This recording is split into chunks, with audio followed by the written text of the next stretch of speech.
Bom dia a todos e todas. Estamos mais uma vez dando aqui sequência às oficinas de formação dentro deste iniciar, nesses primeiros passos aqui pela Comissão de Fiscalização e Controle da Câmara Municipal, a nossa intenção da formalização da nossa escola do Parlamento. Esta que é uma previsão da Constituição Federal de 1988, no seu artigo 39, e que tem o fulcro de trazer debates sobre grandes temas e trazer formação a respeito de assuntos técnicos importantes que dizem respeito ao dia a dia da Câmara Municipal de Bauru em torno de temas referentes à cidade. Para essa nossa segunda oficina, os nossos convidados que gentilmente atenderam o nosso pedido, os professores doutores Adalberto Reto Júnior, da Faculdade de Arquitetura da Unesp de Bauru, e como sua convidada, a professora doutora Ana Maria Lombardi Daibem, da Faculdade de Ciências da Unesp de Bauru. Como segundo tema abordado neste 15 de junho, paradigmas ecossistêmicos, plano diretor e cidade contemporânea. Eu, como uma boa aluna, vou fazer essa abertura, vou passar a palavra para o professor doutor Adalberto, mais uma vez agradecendo, Adalberto, esta que é uma aula transmitida ao vivo, não é? Pela TV, e também que será devidamente gravada e que poderá posteriormente ser acessada por qualquer cidadão, por qualquer conselho, por qualquer membro da nossa comunidade, de forma que eu, mais uma vez, agradeço, em nome do Poder Legislativo, a presença, a contribuição, a colaboração, tanto do senhor quanto da doutora Ana Maria. Obrigada, bom dia e que tenhamos uma boa aula hoje. Bom dia a todos e todas. Eu gostaria inicialmente de parabenizar a iniciativa da vereadora Estela. Eu já estou íntimo falando Estela, mas nós tivemos uma conversa antes e é sempre muito prazeroso estar conversando com a vereadora, no sentido de que ela tem um tipo de ação que nos interessa muito, e envolvendo principalmente a universidade pública, no caso a Unesp. Diante do convite dela, muito estimulante inclusive, eu convidei uma outra professora que, de certa forma, enriqueceu muito esses encontros que de vez em quando nós temos, que enriquece muito e leva a um aprofundamento de temas que, de certa forma, estavam em curso. Logo, eu agradeço a participação da professora Ana Daibem, que trouxe para o nosso grupo, para o nosso ambiente de trabalho, uma contribuição efetiva. E quando foi colocado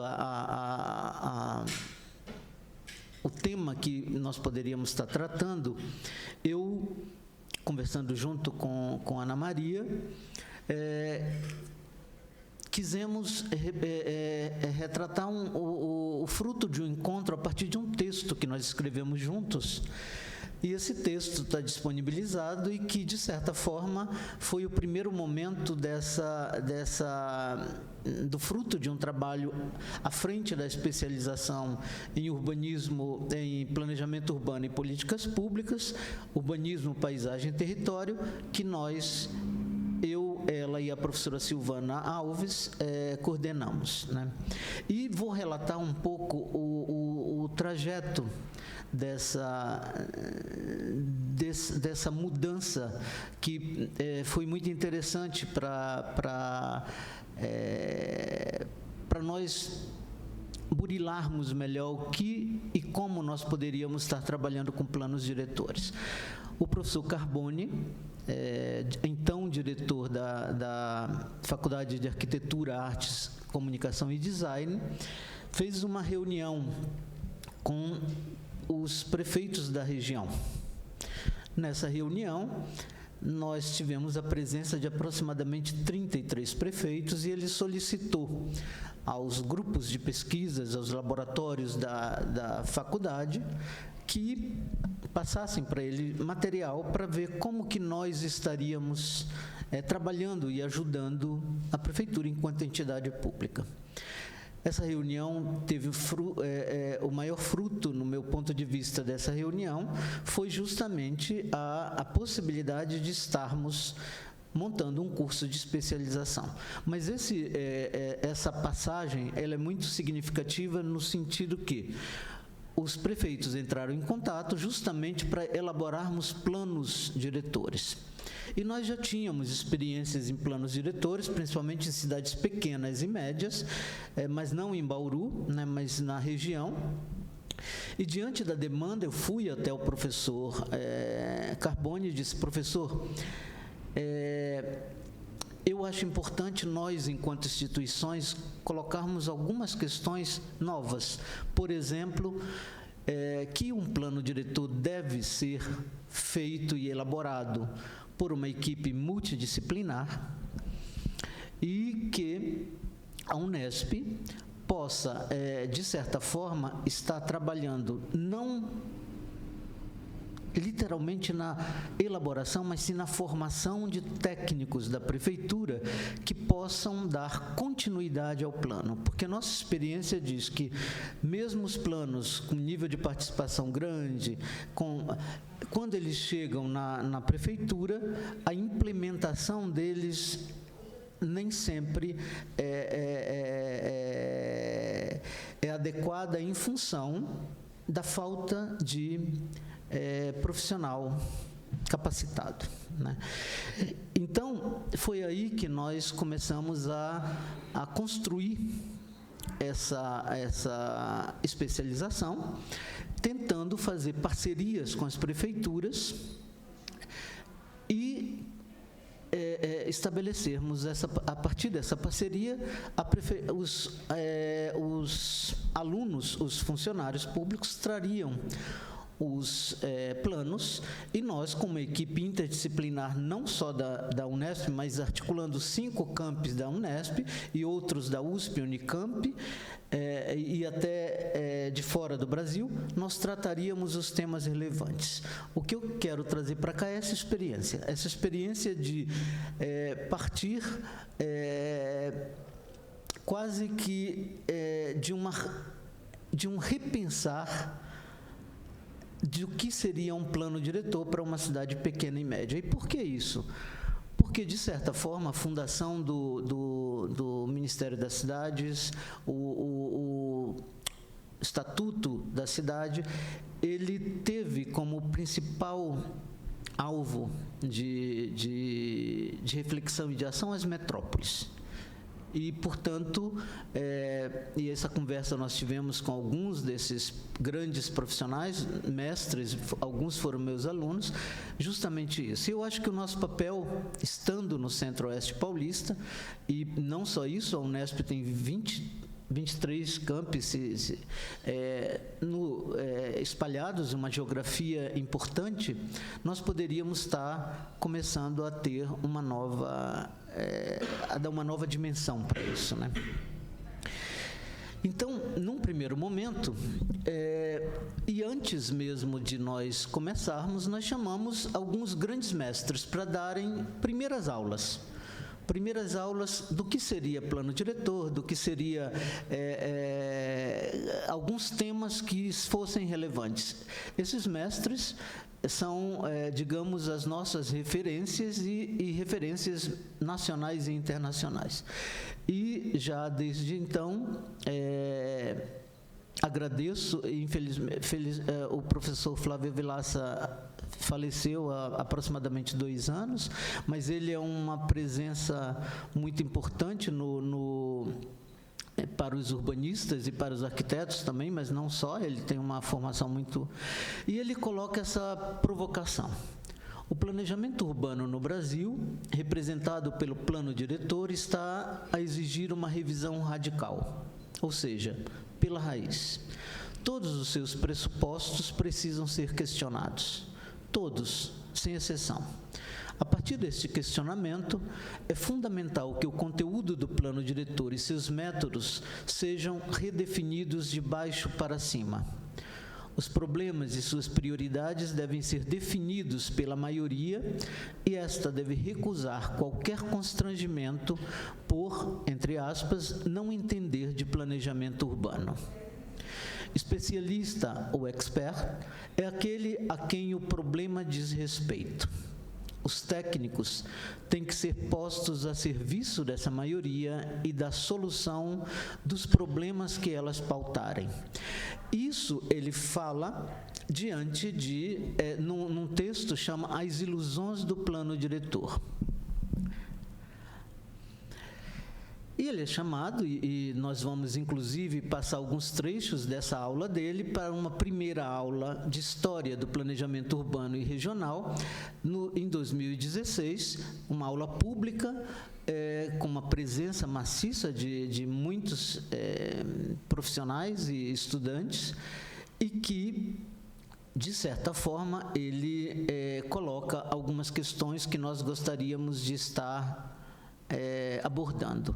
Portanto, eu peço para que a aula 01 seja veiculada agora nesse momento. Eu acho que não existe nenhum país do mundo em que o plano diretor seja obrigado a todas as cidades que têm mais de 20 mil habitantes, como é no Brasil. O planejamento urbano adquire uma tal, na aparência, agora precisamos de separar a aparência da essência. Aparentemente, o plano diretor, ao chegar no Brasil, agora eu vou falar de Brasil, não de América Latina, embora não seja, mas o plano diretor adquire uma tal importância na aparência que ele passa a ser obrigatório pela própria Constituição Federal. Puxa, para a Constituição Federal obrigar todas as cidades de mais de 20 mil habitantes a ter plano diretor, é porque deve ser uma coisa importantíssima esse tal de plano diretor. Deve ser uma coisa sem o qual as cidades não podem viver. Aí que a coisa começa a complicar, porque, primeiro, eu acho que a maior parte das cidades de mais de 20 mil habitantes do Brasil não tem plano diretor. Mas como não tem essa coisa tão importante? Como? Aí já estou chegando naquele negócio, eu falei para vocês que o ponto de chegada seria a lei que pega e a lei que não pega. Isso é uma constatação, pode ser falso, mas é uma constatação. Agora, entender isso, explicar isso, já é mais difícil. Mas, esse artigo da Constituição, é o artigo 182, eu até vou ler aqui, 182.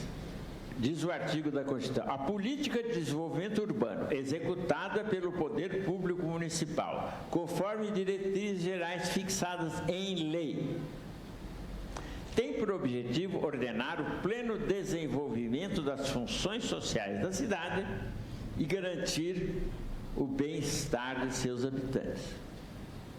Bem, isso parece palavras lindas, mas tudo bem, é um princípio geral. A Constituição é o lugar de princípios gerais. Isso aqui é meio floreado, não vamos entrar em detalhes, mas é um princípio geral. A Constituição é o lugar dos princípios gerais. Não? Olha, lugar de princípio geral, em primeiro lugar, a Constituição Federal. Em segundo lugar, as Constituições estaduais. Em terceiro lugar, as leis orgânicas dos municípios. Essas 3 leis básicas são as leis básicas do país. São mais do que suficientes para abrigar os princípios gerais. Conclusão, não sobra muito para o plano diretor. O plano diretor tem que ir finalmente e chegar lá ao que tem, ao auto-aplicável e largar os princípios gerais, já tem lugar suficiente para ele. Muito bem. Aí diz, parágrafo 1º, o plano diretor aprovado pela Câmara Municipal, obrigatório para as cidades de mais de 1.000 habitantes, é o instrumento básico da política de desenvolvimento e expansão urbana. Aí já... o plano diretor aprovado na Câmara Municipal, bem, essa é uma questão fundamental. O plano diretor é uma peça técnica ou é uma peça política? Se ele tem que ser aprovado na Câmara Municipal, ele é uma peça política. O vereador não entende nada de plano diretor. Nós temos aí um problema complicado, porque os técnicos dizem que o plano diretor é técnico. Tanto assim que convocam professores universitários, convocam os especialistas no assunto para fazer plano diretor. E depois vai para a Câmara Municipal e quem aprova não entende nada de plano diretor. Como é? Que história é essa? Vejam, eu estou colocando mais perguntas do que respostas na cabeça de vocês, né? Mas espero que vocês fiquem com essas indagações. Essa é uma indagação importante, porque ela diz respeito à natureza do plano diretor, à essência do plano diretor. O plano diretor é uma peça política ou técnica?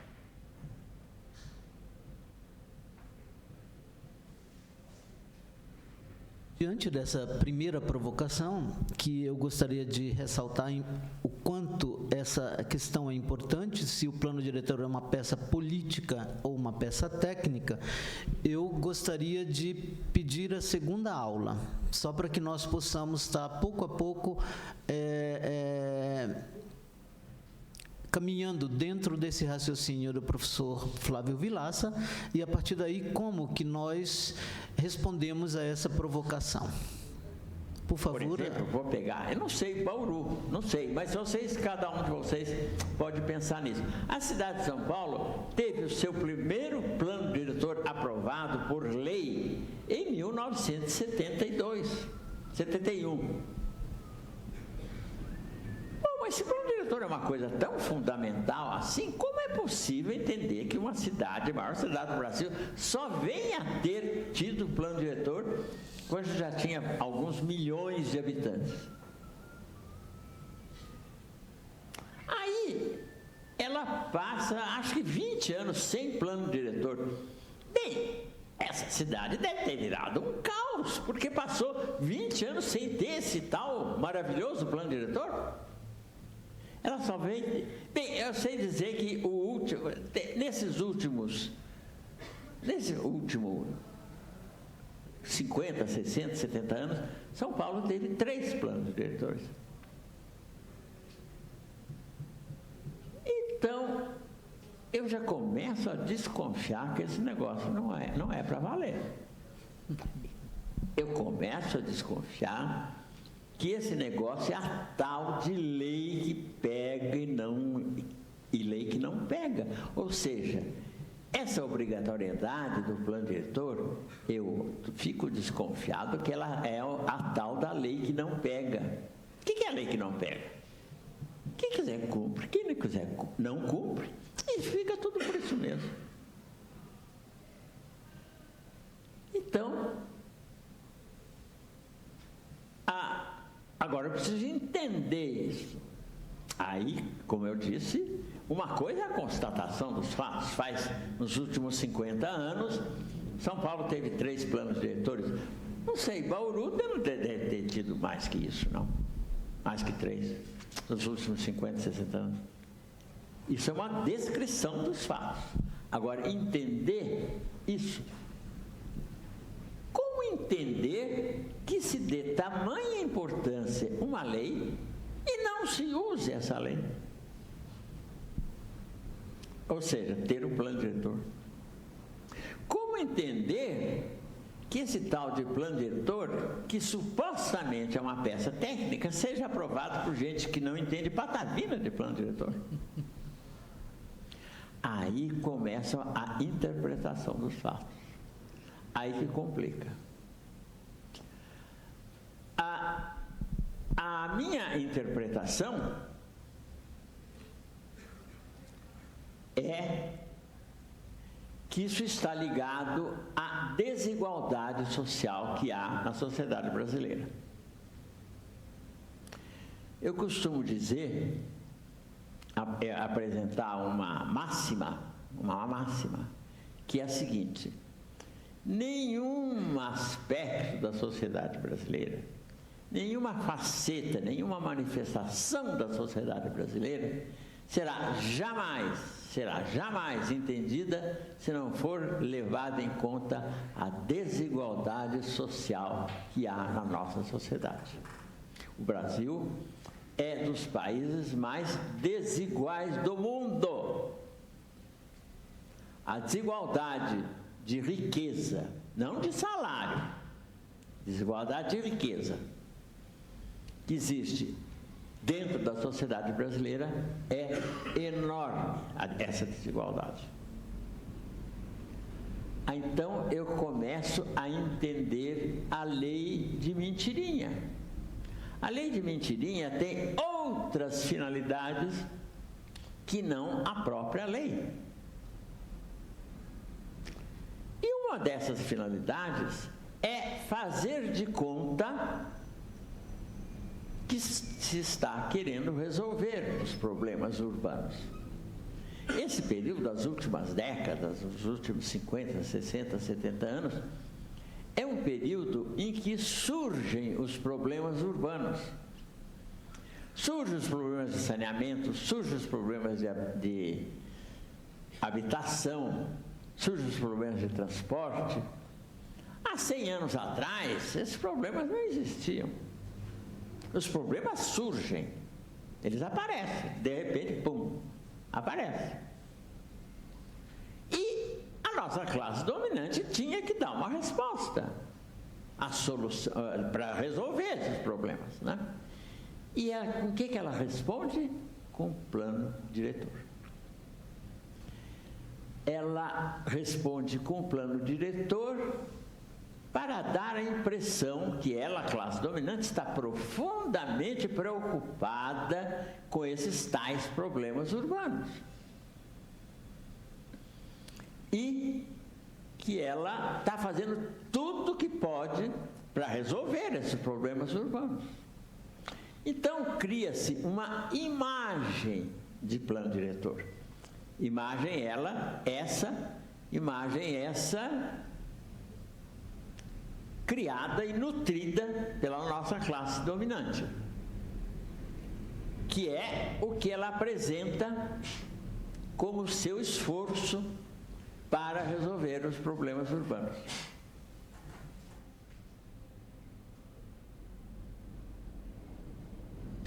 Da mesma forma que o professor Flávio Vilaça está desenvolvendo o seu raciocínio, nós tivemos a oportunidade, na gestão passada, de termos contato com o plano diretor de 2008, para que pudéssemos, a partir dele, construirmos algumas linhas de desenvolvimento diante de uma possível revisão, né? Então, fomos estudar um pouco o plano diretor, só que esse plano diretor, que está em curso, está inclusive em revisão, ele foi analisado também pelo professor Flávio Vilaça por ocasião dessa aula, uma vez que ele disse: não, mas se eu vou para Bauru, eu tenho que conhecer o plano diretor de Bauru. E aí eu pediria para que nós passássemos o terceiro vídeo e último vídeo da parte dele, para que, a partir daí, nós desenvolvêssemos algumas questões. Direto ao plano de Bauru. Eu recebi, o Adalberto me mandou, O plano de Bauru é de 2008, o plano diretor em vigor. É de 2008, portanto, tem 8 anos. Eu li aqui e não vi, não enxerguei por que ele é tão importante para Bauru. Porque não tem nada que obrigue ninguém a fazer ou deixar de fazer nada. Um princípio elementar de juristas, e nós estamos numa época em que os juristas têm um enorme poder, um princípio elementar de direito é que ninguém é obrigado a fazer ou deixar de fazer nada, a não ser em virtude de lei. Esse é um princípio básico. Como é que eu vou dizer uma lei, então, que não acontece nada para quem não cumprir? Como? Esse plano diretor de Bauru não tem o que cumprir. Não tem. Olha, ele tem, deixa eu ver, ele tem mais de 200 artigos, né? O Brasil, o de São Paulo, se a gente incluir o zoneamento como parte do plano diretor, eu não sei se vocês sabem, o plano diretor de São Paulo tem o plano diretor propriamente dito, que tem 290 artigos. E depois ele foi detalhado no Código de Zoneamento, chamado zoneamento, que tem, olha, o Brasil está ameaçado de entrar para o Guinness Book of Records, conhecem o Guinness Book of Records? Como tendo as maiores leis do mundo. O de Bauru tem só 200 e poucos artigos, 207.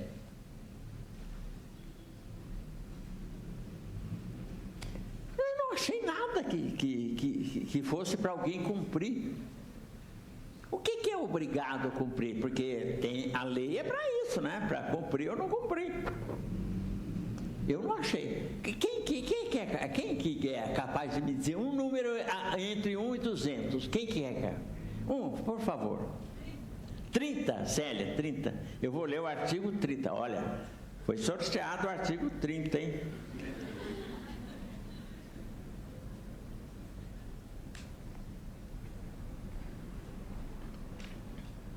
Artigo 30.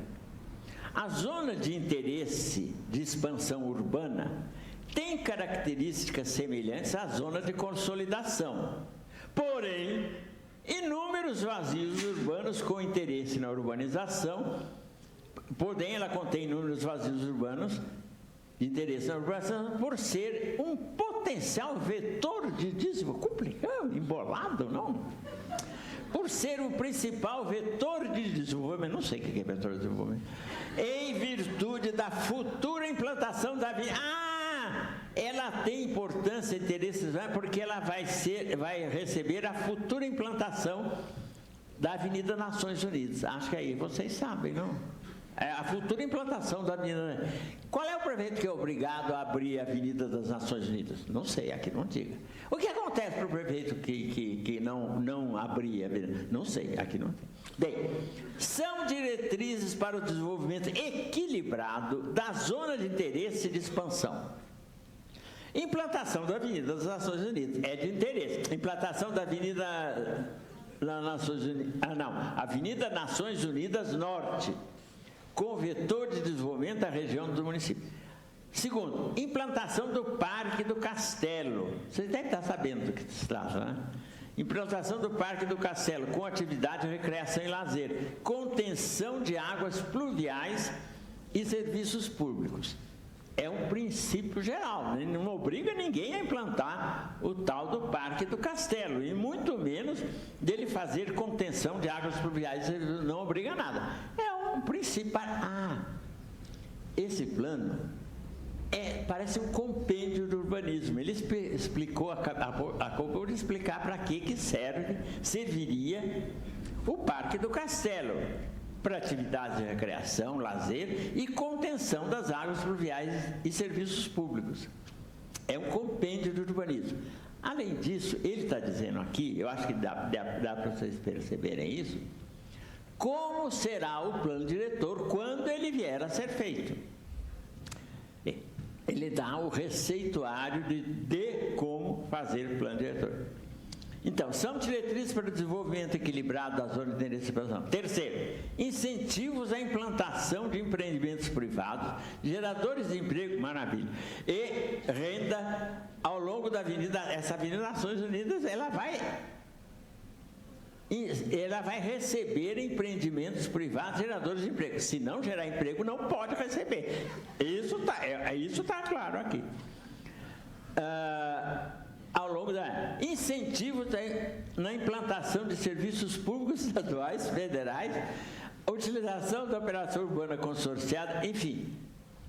Obrigou alguém a fazer ou deixar de fazer alguma coisa? Não. Ou é um compêndio de urbanismo, explica as coisas, ou então é um princípio geral. E como eu já disse, lugar de princípio geral é a Constituição Federal, as constituições estaduais, as leis orgânicas do município. Então, aí ele vem falar da outorga onerosa, ainda estou no artigo 30, hein? A outorga onerosa, que é do Estatuto da Cidade, e depois fala da zona de expansão consolidada, e por aí vai. Bem, eu não sei se... Não tenho que cumprir aqui.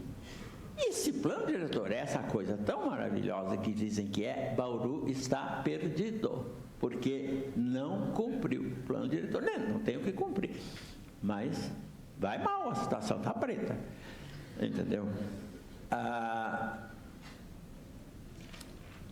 Enfim, aí nós chegamos àquela ideia que o ponto de chegada, que eu disse para vocês que era o ponto de chegada, da lei que pega e da lei que não pega.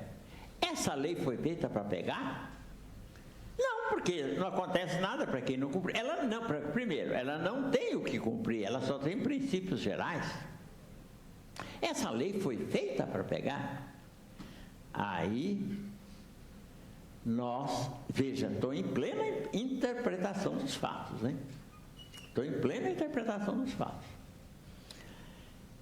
Essa lei foi feita para não pegar.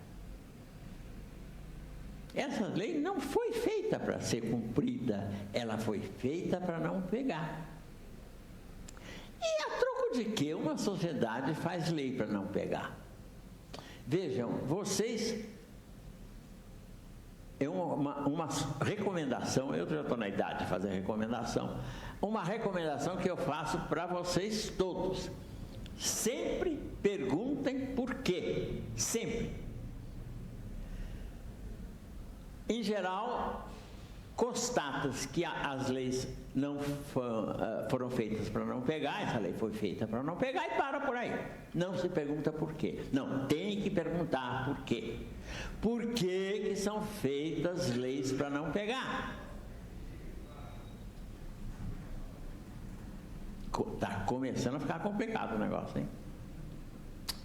A legislação urbanística, principalmente os códigos de loteamento, código de obras também. Acho que código de obras, todos vocês, arquiteto, devem saber que existe mais ou menos o que contém. Mas há também os códigos de loteamentos. Os códigos de loteamento são leis municipais,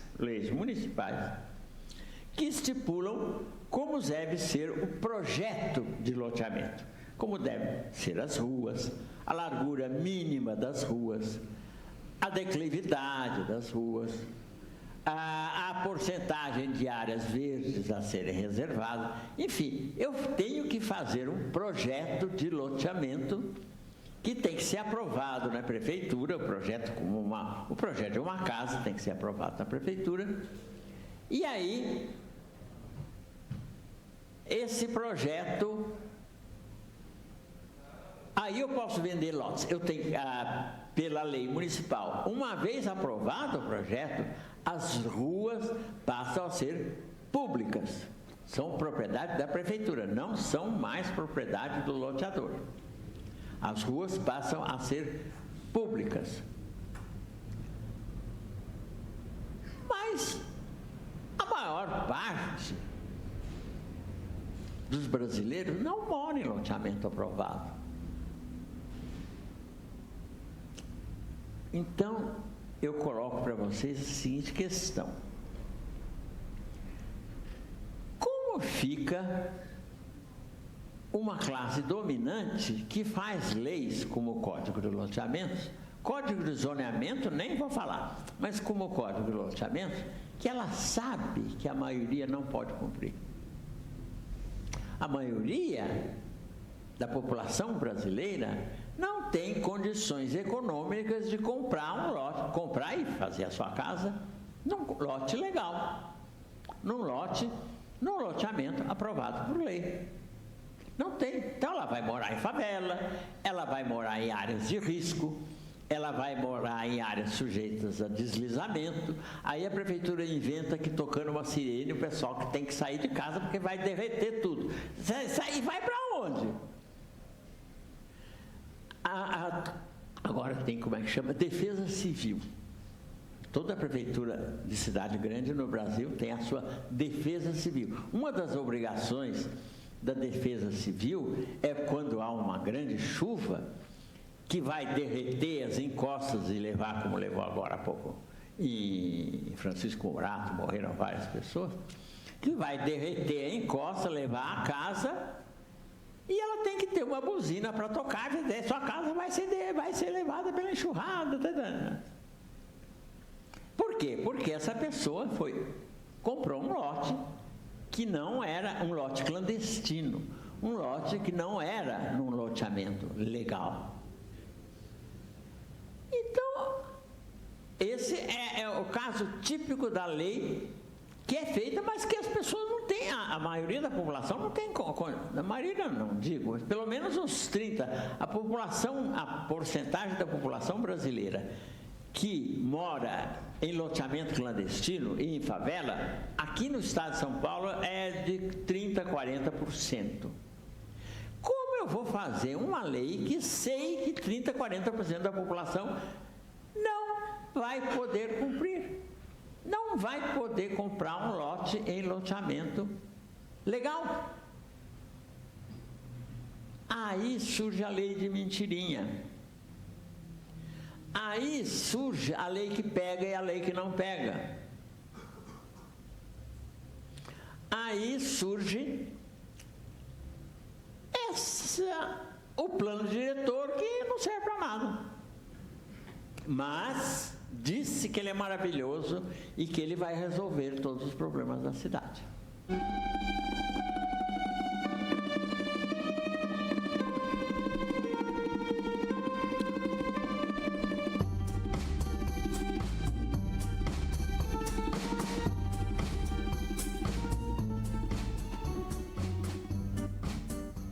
O quadro descrito pelo professor Flávio Vilaça, ele, de certa forma, foi o mote para nós repensarmos algumas experiências, e acho que mais do que nunca, para nós colocarmos todo o nosso esforço em repensar o que seria efetivamente um plano diretor diante de algumas problemáticas que surgiram, e como o problema da sustentabilidade. E nós tivemos uma experiência do grupo de pesquisa em sistemas integrados territoriais urbanos que, num primeiro momento, nós fomos até a prefeitura de Agudos, a cidade aqui próxima. Dissemos que gostaríamos de fazer um laboratório para entendermos como que poderíamos estar trabalhando.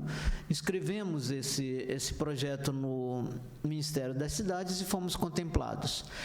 E a questão central que vem à tona imediata é, de um lado, o plano diretor, uma sequência de leis, e de outro, um cronograma de obras. Um cronograma de obras que, de certa forma, elegeu não só o prefeito, mas também a Câmara.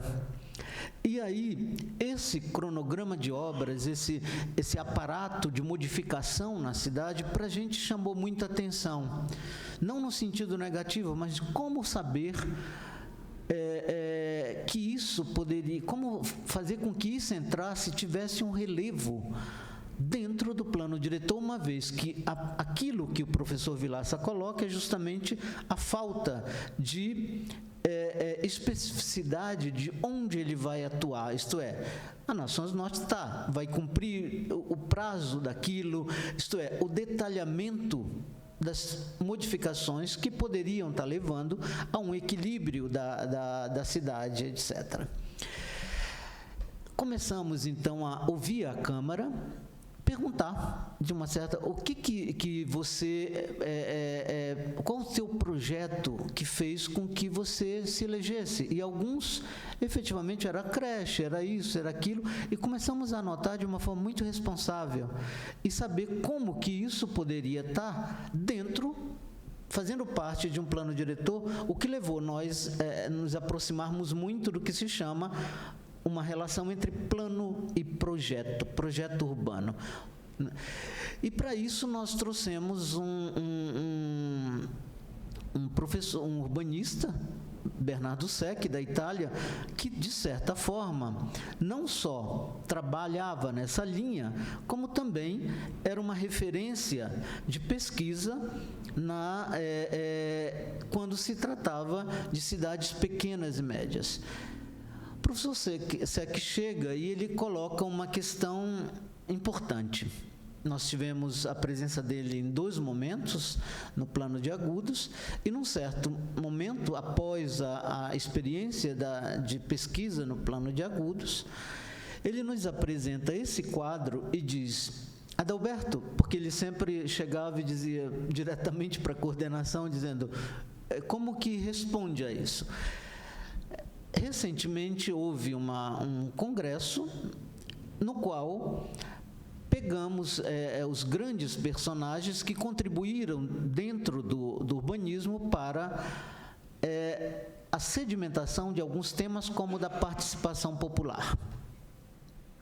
E esse quadro, com personagens de vários, Patrick Guedes, da Inglaterra, e alguns outros, nesse quadro aparece aqui um personagem importante, brasileiro, que nada mais é do que o Paulo Freire e seu livro A Pedagogia dos Oprimidos, né?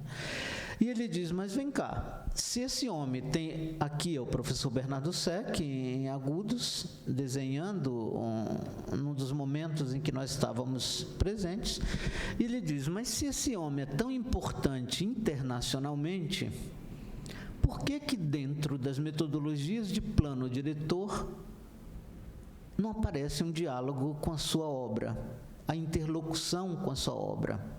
Né, diretamente. E ele diz claramente isso porque dentro da metodologia dele, o principal ponto era escutar. Antes de qualquer movimento para a elaboração de planos diretores, deveríamos escutar. Escutar desde do memorialista que estudou a história da cidade, que nós estávamos chegando para trabalhar, até todas as demandas da Câmara, da população, para, após isso, nós começarmos a delinear uma linha de trabalho. Só que antes disso, fazendo uma retrospectiva no que seria plano diretor,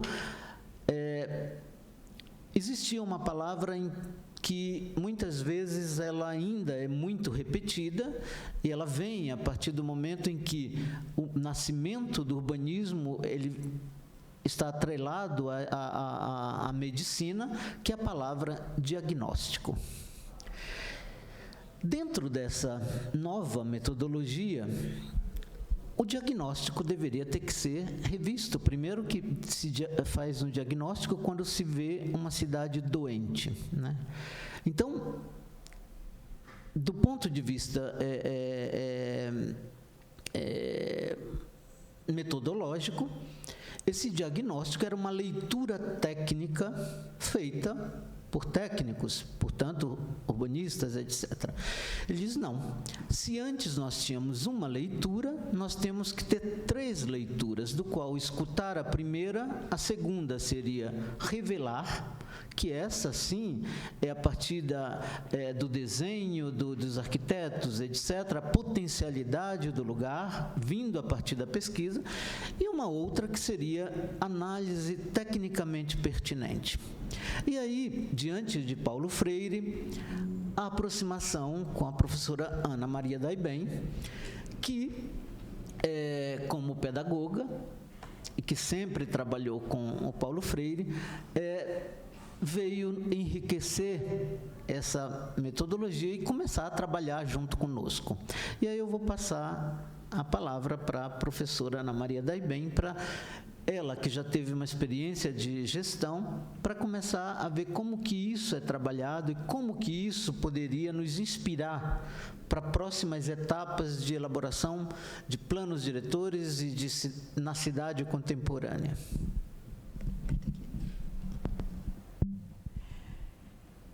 Bom dia. Vereadora Estela, não posso começar sem antes parabenizá-la por este projeto de formação da Escola do Parlamento. Como educadora, nós temos que celebrar essa ideia, este caminho que a senhora coletivamente vem construindo, né? Quero também cumprimentar todos os presentes e aqueles que nos acompanham pela mídia. É uma honra estar aqui. E creio que esta oficina certamente planta sementes que permitirão dias melhores para a nossa cidade e seus habitantes. E Oxalá Bauru seja um dia referência de qualidade de vida para os municípios brasileiros, né? Talvez a primeira pergunta possa ser, por parte de quem nos ouve, mas o que uma educadora tem a ver com um plano diretor, né? E professor Adalberto, de certa forma, já introduziu esta questão. E o que eu quero deixar muito claro é que, articulando a ideia da Escola do Parlamento, todos nós precisamos ter claro que nenhum de nós nunca está pronto, nunca está acabado, e que quanto mais responsabilidades nós temos, que vão muito além da nossa vida pessoal, mas quando nós temos compromissos com a comunidade, nós temos que seriamente continuar estudando, continuar aprendendo, para que possamos ter realmente um papel de qualidade nas decisões que precisamos tomar, principalmente quando envolvem o bem público, né? Então, por isso a importância dessa Escola do Parlamento. Também devo dizer que, numa trajetória já para mais de 50 anos na área de educação, nos últimos 10 anos eu tive assim um presente, né? Ganhei um presente, que foi a oportunidade de acompanhar mais de perto a projetos ligados ao curso de arquitetura e urbanismo, né? Lá atrás, fazendo aqui uma referência à professora Adriana Chaves, professora já falecida da Unesp, que à época coordenou o projeto pedagógico do curso de arquitetura, né? À época eu atuava na Secretaria Municipal de Educação e logo depois que retornei às atividades universitárias, acompanhei em parte a implantação desse plano. Então este foi um momento de contribuição da minha parte, mas de muito aprendizado. eu comecei a mergulhar na realidade do urbanismo e, o que é mais importante, o urbanismo no contexto das políticas públicas. Aí a coisa é séria, né? E então, passei a acompanhar essa experiência.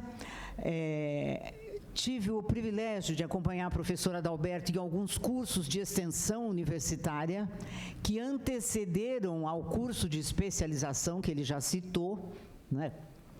E tudo isso vai nos ajudando a construir um saber, né? E foi quando, então, nós publicamos um artigo denominado Reeducar a Esperança. Aproximações entre o legado de Paulo Freire e o processo de construção da cidade contemporânea, né? E então, professor Adalberto sugeriu que hoje aqui nesta sessão eu pudesse tratar um pouquinho desse plano, né? E como ele já nos lembrou, tivemos a honra de ter aqui nas proximidades de Bauru, né, Agudos, em 2004, né, o professor Bernardo Secchi, um italiano, engenheiro urbanista, que visita o Brasil e questiona os brasileiros. Por que o legado de Paulo Freire não compõe a dinâmica do planejamento urbano? Que interessante, precisa vir alguém lá de fora para dizer o que nós temos de bom.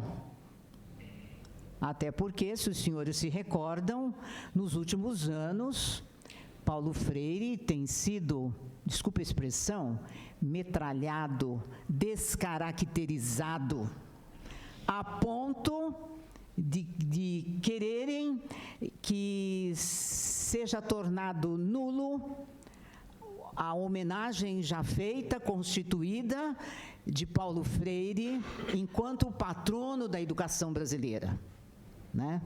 Então, nós estamos aqui também para referendar a importância deste educador, reconhecido internacionalmente, e que nós, brasileiros, precisamos seriamente parar de conhecer Paulo Freire pelos comentários de WhatsApp e realmente estudar a sua obra, para saber do que estamos falando. E olha que interessante, né?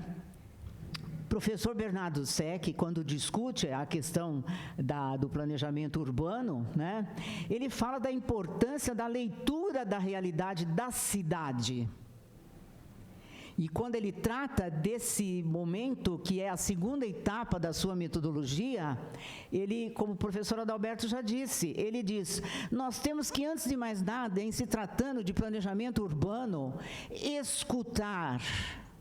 escutar os cidadãos, os grupos sociais e políticos, colocando o cidadão no centro do processo de formação como sujeito narrativo. E não precisa ser só o cidadão técnico, o cidadão com formação universitária. É aquele que está lá no chão da vida, no dia a dia, sentindo na pele a realidade urbana em que ele reside. Porque é só depois dessa escuta verdadeira, sincera, honesta, é que nós podemos pensar a cidade que queremos e a cidade possível, né? Seguindo, trago para a nossa reflexão hoje aqui alguns princípios de Paulo Freire sobre a questão da participação nas políticas públicas, porque não se concebe construção de plano diretor que não contenha de forma competente e honesta, ética, a participação popular. Por quê? Porque educar numa cultura de diálogo segundo a ética valoriza a liberdade e a igualdade dos cidadãos. Este é um princípio de Paulo Freire. Educar para a esperança, que requer sonho, utopia, projeto, com lealdade às condições históricas, materiais e aos níveis de desenvolvimento tecnológico e científico do contexto.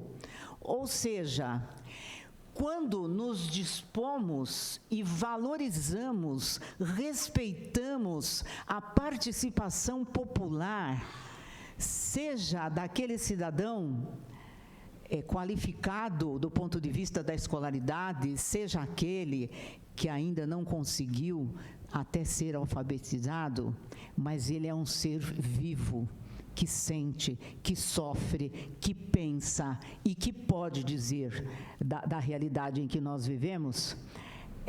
Todos estes precisam participar dessa cultura do diálogo. Todos têm o direito de contribuir para que, à luz dessa constatação da realidade, os técnicos possam trazer as sugestões que competem à sua especialidade. Porque sugestões técnico-científicas que não passam pela vida do povo correm o risco de não serem adequadas a este mesmo povo, a essa realidade. E a questão da esperança, como colocamos ali no texto, ela está claramente vinculada à possibilidade de transformar a realidade por meio de nossas ações no mundo, combatendo o discurso fatalista e opressor de que não é possível mudar nada. Aquela história sempre foi assim: vocês são sonhadores, vocês não caíram na real ainda. Jamais isso pode acontecer, porque o dia que isso acontecer, nós estaremos vertiginosamente perdendo a nossa dignidade humana. Desenvolver processos educativos que promovam a conscientização e a opção pessoal de atuar coletivamente como agentes transformadores da própria realidade social. Ou seja, onde já se viu, diante de uma cidade, né, imaginar que alguém iluminado individualmente possa dizer o que serve e o que não serve para todos nós. E veja este princípio freiriano fundamental. Todos podem ter a capacidade crítica de interpretar o mundo e desenvolver, por meio da reflexão, do diálogo e da ação, a construção de saberes e experiências para o bem comum e a vida em sociedade. Ou seja, ninguém pode ser dispensado desta participação. E Paulo Freire nos brinda, na sua obra, né, com algumas contribuições de natureza pedagógica mesmo, diretamente relacionadas à prática do planejamento urbano e territorial. Vejam esse texto de Paulo Freire na obra Pedagogia da Autonomia. Ele trata de uma construção coletiva democrática. Então, veja bem, não autoritária, né, democrática, via processo dialógico e participativo, que valoriza a escuta e a abertura à fala do outro.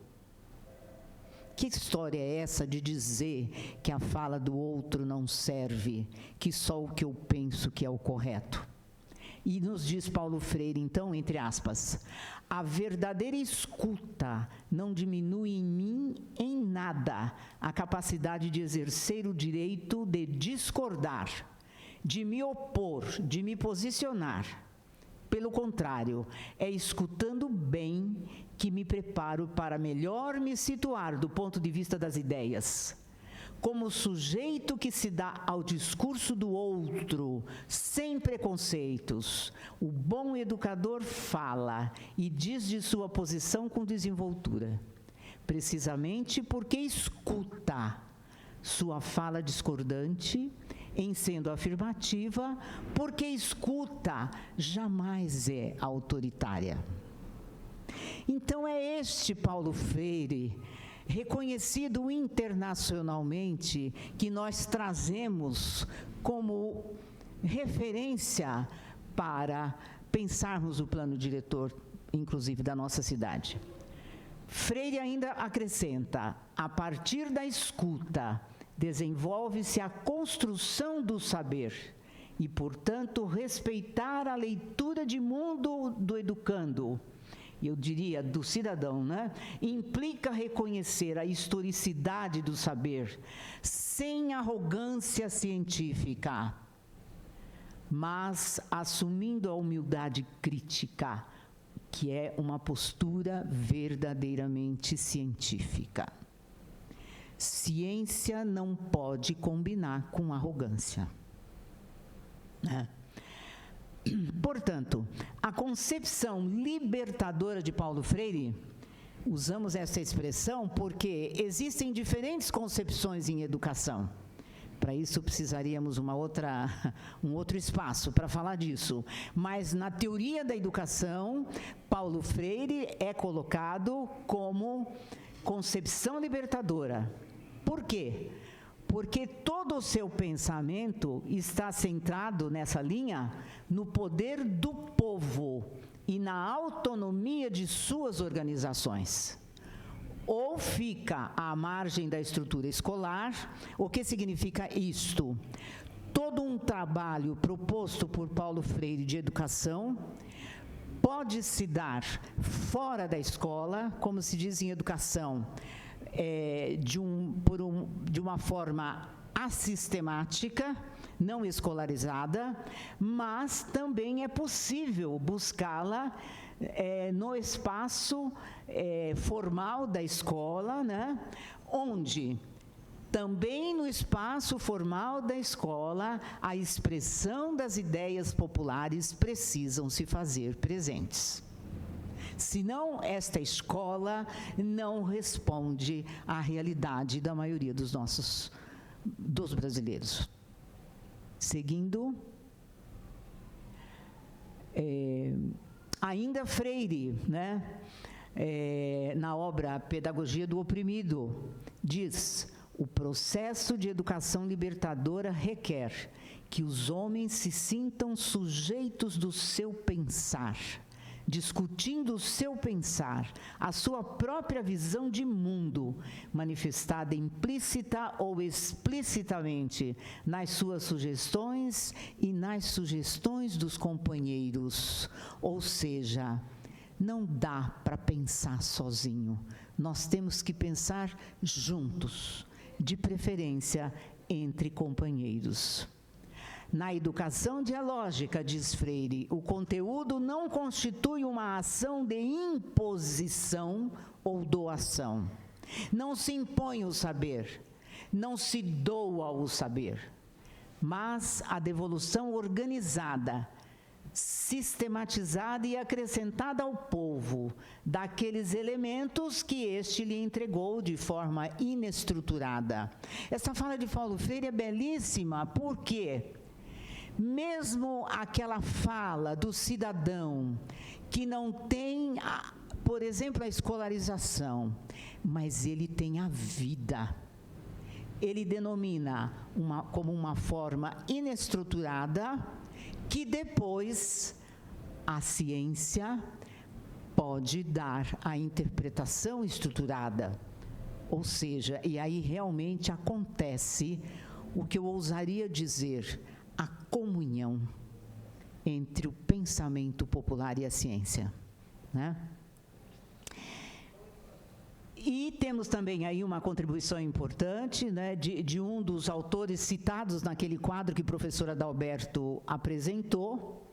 Planejamento urbano compreende um conjunto de políticas públicas que regulam o desenvolvimento do território, sendo que a evolução das cidades e a evolução dos cidadãos são dois processos que devem acontecer juntos. E mais uma vez aqui eu parabenizo a vereadora Estela, porque veja, uma Câmara Municipal que pensa e decide o plano diretor, no caso da escola do parlamento, o que nós estamos fazendo, né?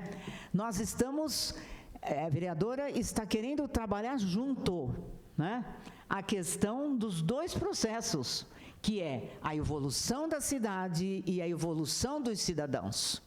Não só do cidadão lá de fora, mas do próprio cidadão vereador que atua na Câmara Municipal. E que o professor Flávio, na gravação que ouvimos, deixou bem claro que corremos o risco de ter uma Câmara que decide, muitas vezes, sobre aquilo cujo conhecimento não domina. E, enfim, melhorias no organismo urbano dependem do envolvimento ativo do cidadão nas atividades da vida democrática de uma comunidade. E é por isso que falamos, então, sobre a questão da participação, né? Seguindo. Portanto, a educação libertadora proposta por Paulo Freire articula-se perfeitamente à dinâmica do planejamento urbano e territorial. Com qualquer processo de construção de plano diretor? Não. Com aquele processo onde as políticas públicas valorizam processos participativos democráticos. Plano diretor que nasce sem esse processo beira a não validação. Também, quando as políticas públicas não se configuram como um instrumento de mercado de grupos políticos ou mesmo de burocracias estatais. Ou seja, o professor Flávio Vilaça deixou isso muito claro na sua fala. A que vem o plano diretor? A quem vem? A quem pretende servir? Temos que pensar um plano diretor que dê conta da comunidade, da cidade, do município, do território, e não de meia dúzia de interessados. E também quando caracteriza um processo político que trata de construção do futuro da comunidade, contando com o maior número de membros das categorias que constituem essa cidade, não sendo considerada a incapacidade dos envolvidos como um impeditivo intransponível. O que é que o autor Padilha está nos dizendo aí? Chega de dizer que quem não sabe não pode participar. Chega de excluir aqueles que a história já os excluiu do conhecimento, da educação. Nós temos, sim, o compromisso de ouvi-los e de inseri-los num processo formador, né? Apenas para lembrar, porque quem vive participação popular sabe disso, mas quem não sabe precisa saber, né? Quando se fala em participação visando o plano diretor, nós temos muitas formas, ou seja, audiências públicas, conselhos gestores ou de direitos, conferências, fóruns, reuniões, organizações da sociedade civil, movimentos sociais, enfim, existem N formas de podermos envolver a todos nessa questão que precisa interessar a todos, porque trata da vida de todos. E, penso que já terminando, Adalberto, acho que temos aí mais uma tela.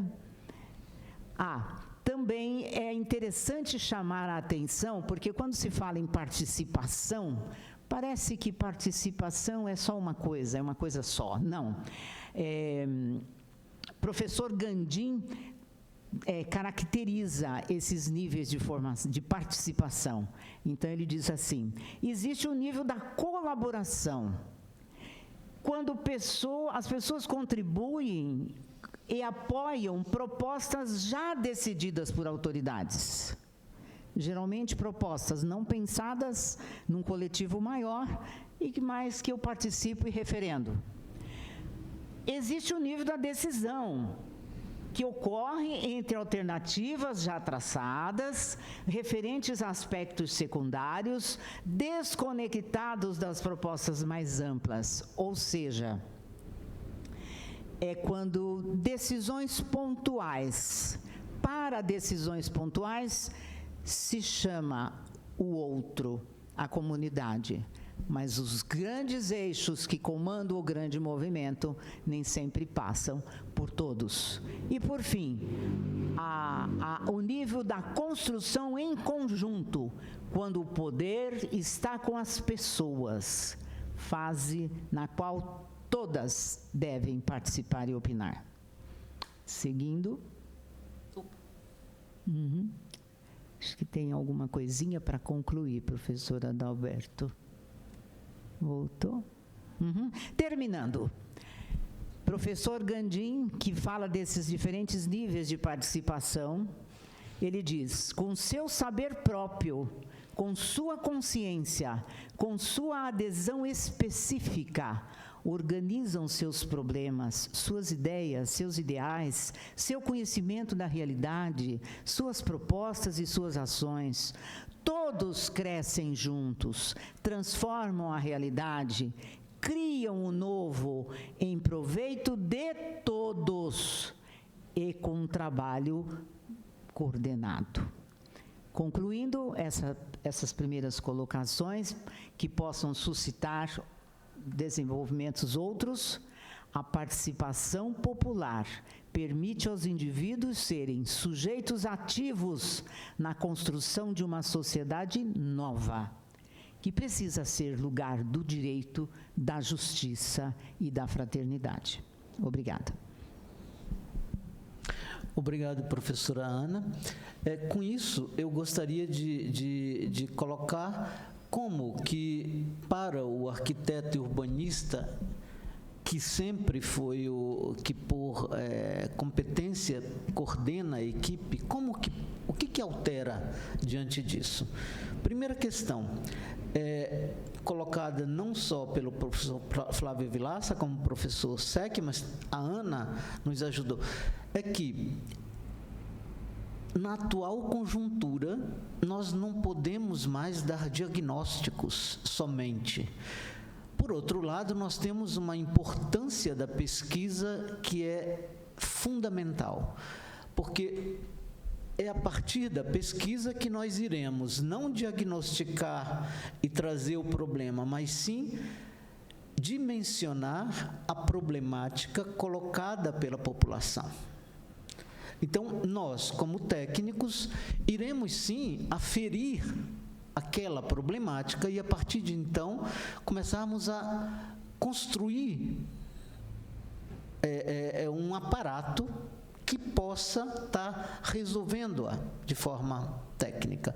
Então, a questão do plano diretor como peça técnica e peça política, na realidade, como nós podemos entender, ele tem que ser uma peça construída coletivamente, portanto, política, a partir da qual os técnicos serão ouvidos para dimensionamento das problemáticas. E técnico conversando com técnico. Por que não, né? Diante disso, a grande questão que nós colocamos, e certamente a professora Ana foi muito enfática, é que há uma inversão. Nós coordenamos equipe que, primeiro, que deve ser multidisciplinares, porque as problemáticas que aparecem nem sempre têm a ver exatamente com o urbanista, mas principalmente cultivar a possibilidade de uma construção coletiva da cidade, né? É somente a partir dessa construção coletiva que o plano diretor pode e deve resolver um problema que o professor Flávio Vilaça coloca, que é da desigualdade social, da lei que pega porque tem representatividade da elite e a lei que não pega porque não atinge a todos. Então, o que nós estamos querendo, e de uma forma muito simplificada, porque esse é um primeiro momento de uma discussão que pode, é que, primeiro, como que nós vamos estar trabalhando para que nós possamos estar construindo essa cidade pública conjuntamente? E a partir do qual o papel que nós vamos ter diante dessa problemática?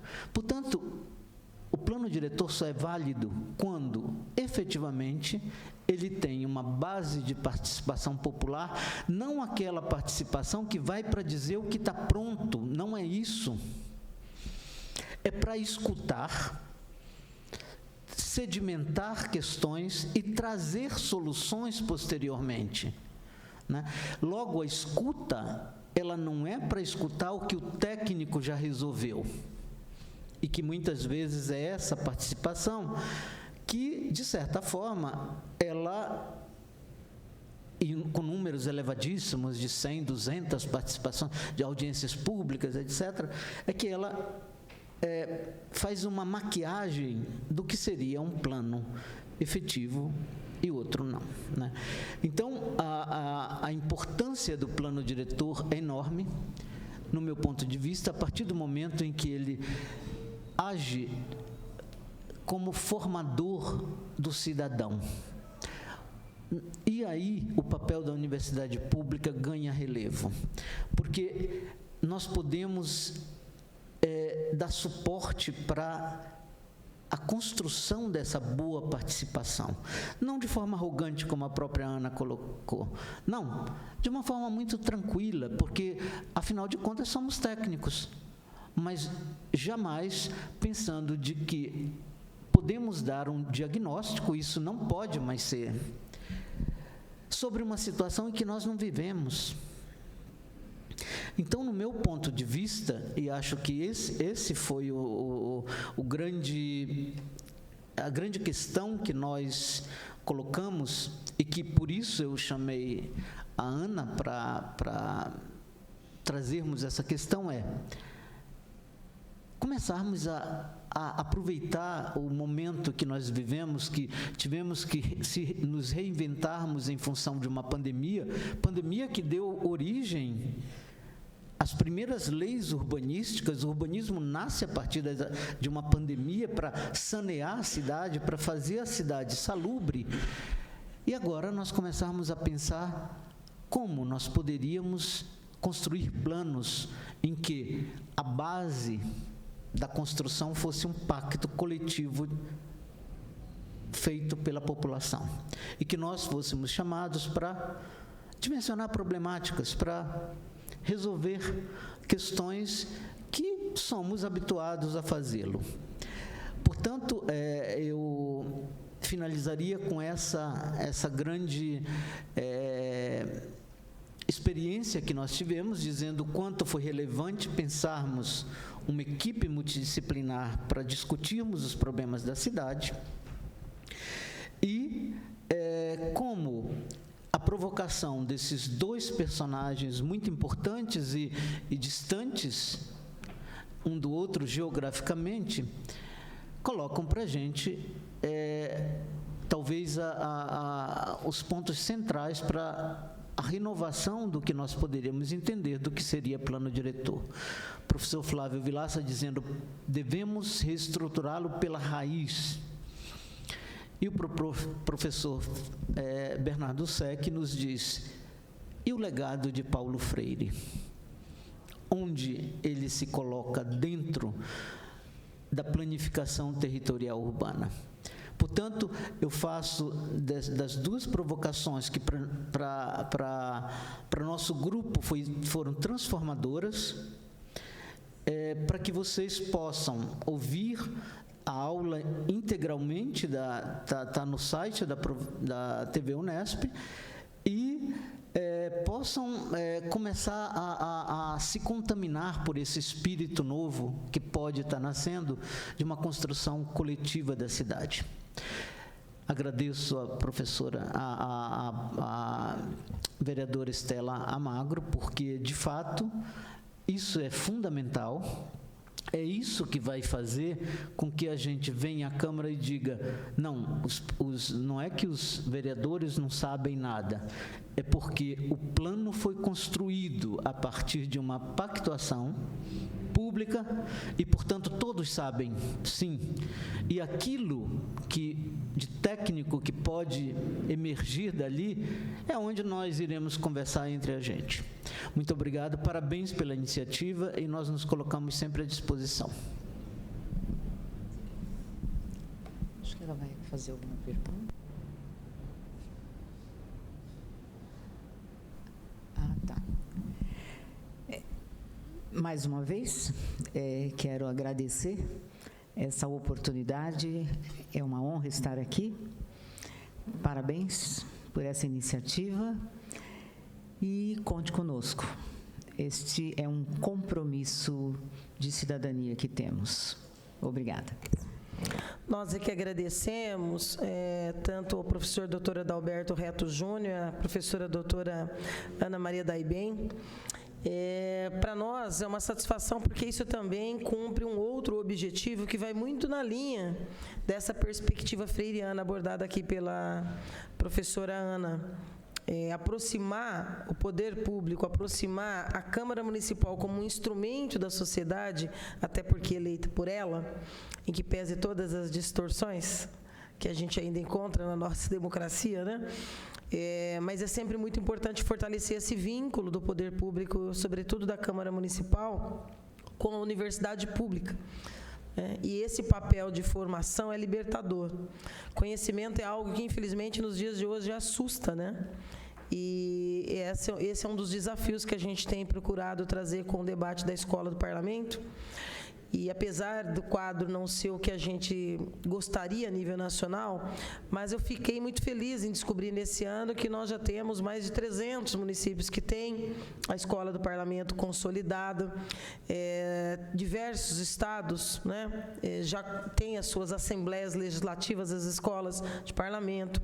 No estado de São Paulo, se nós pegarmos o Tribunal de Contas do município de São Paulo e a própria Câmara Municipal de São Paulo, as escolas ali de formação são exemplos nacionais e até fora do país, trabalham inclusive graduação, pós-graduação, mestrado, doutorado, cumprindo esse papel que poucas pessoas conhecem, né, do artigo 39 da Constituição de 88.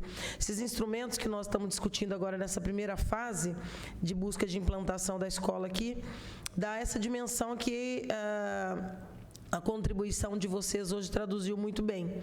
O papel que o cidadão tem nesse debate todo. E o vereador, ele é fruto dessa representatividade dos cidadãos da cidade. Então, claro que nós teremos aqui muitos. É claro que não é genérico, né? Eu entendi perfeitamente bem o contexto das formações do professor Vilaça, assim como a de vocês.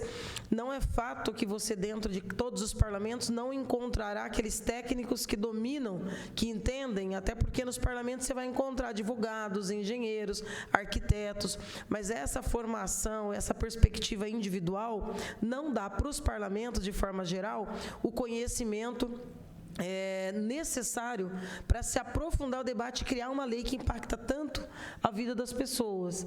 Mas é uma previsão constitucional, é uma imposição, então nós o faremos.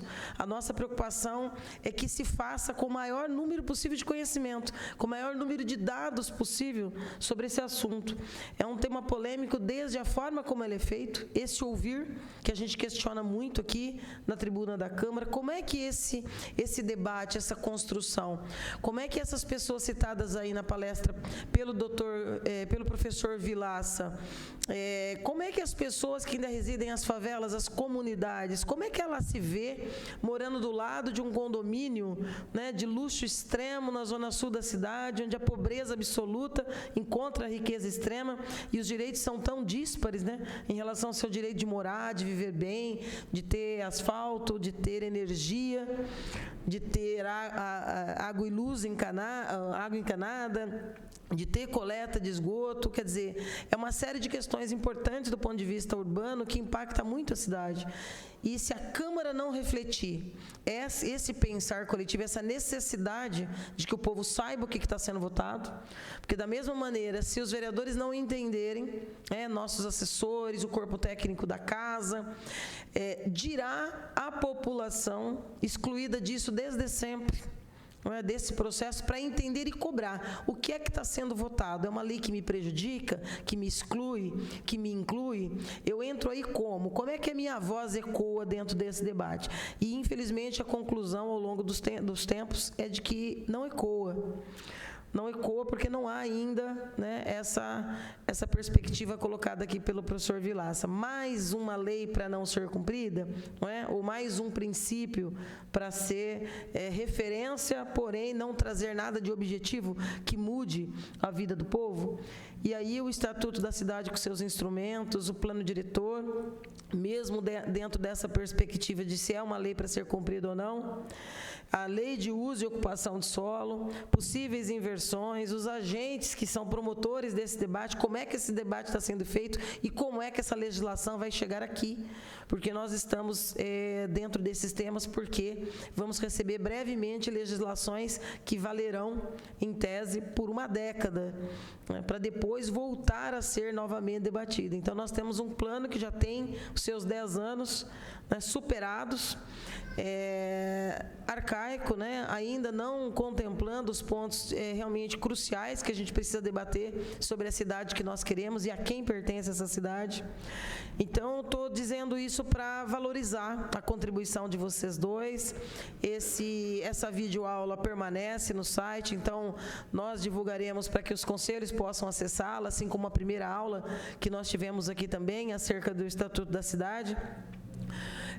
E as outras que nós teremos. Então, vocês permanecem convidados. A gente espera cumprir essa primeira fase de oficinas de formação para que a gente possa, num segundo momento, estar formalizando aqui na casa a efetivação, né, da criação da escola de parlamento aqui na cidade de Bauru. Então, eu agradeço muito, mais uma vez, a vocês dois, aos que acompanharam aqui presencialmente e aqueles que acompanharam virtualmente ou os que futuramente farão dessa transmissão, dessa videoaula, suporte para aumentar o conhecimento de cada um e de cada uma. Nada mais, então, havendo a tratar, a gente agradece a todos e todas e dá por encerrada esta oficina de formação.